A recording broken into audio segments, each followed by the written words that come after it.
मूर्ति में भगवान। आमतौर पर लोग ये मानते हैं कि क्या मूर्ति में भगवान है। यह प्रश्न आदमी के दिमाग में घूमता रहता है, परंतु आप इतना तो जानते ही हैं कि आप में ही क्रोध की भावना भरी है और आप और हमारे अंदर ही प्रेम की भावना है।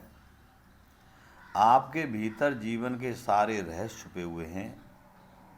जो आपे में स्थित रहता है वह तो कण कण में स्थित होता है।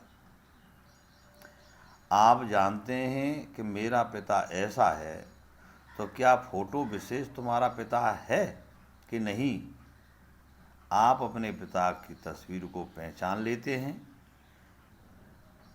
जो पुत्र आज्ञाकारी नहीं होता है वह तो साक्षात पिता सामने बैठा रहे उसको भी नहीं जानता है।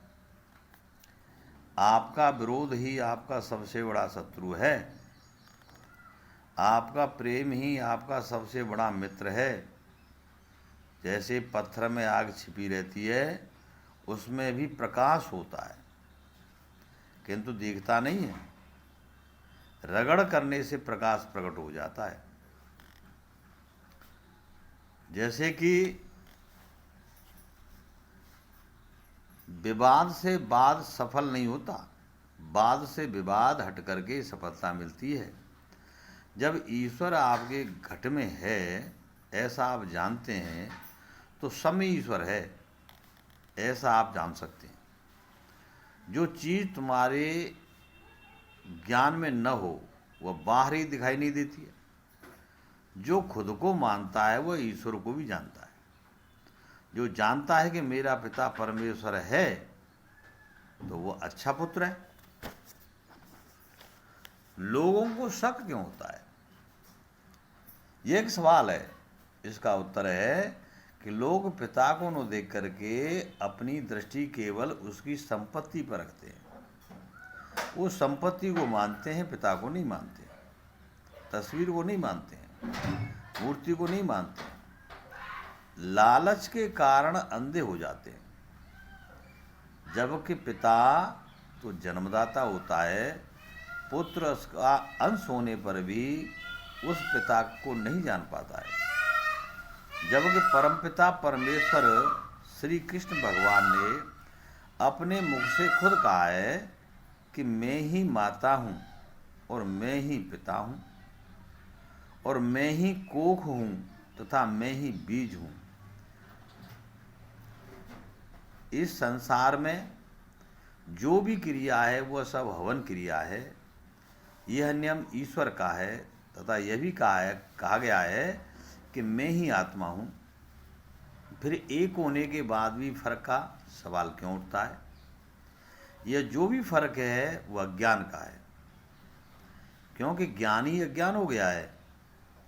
अकल पर पर्दा बढ़ गया है। लोग इतना भी नहीं जान पाते कि जो कुछ है यह सब ईश्वर का ही रूप है। सब कुछ परमेश्वर का ही स्वरूप है। चकमक पत्थर में जो आग है वह ईश्वर है। फूलों में जो सुगंध है वह ईश्वर है। पराग जो भी है वो परमात्मा का स्वरूप है, वही बीज रूप है। यह सृष्टि गतिमान है। जैसे गाड़ी में बैठा हुआ मनुष्य देखता है कि वृक्ष घूम रहे हैं, जबकि गाड़ी गति से चल रही है।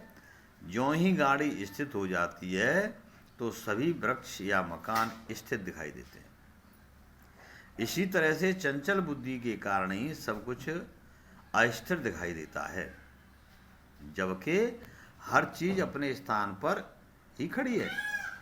भ्रमात्मक बुद्धि से ही दोष या विपरीतता या उल्टा नजर आता है।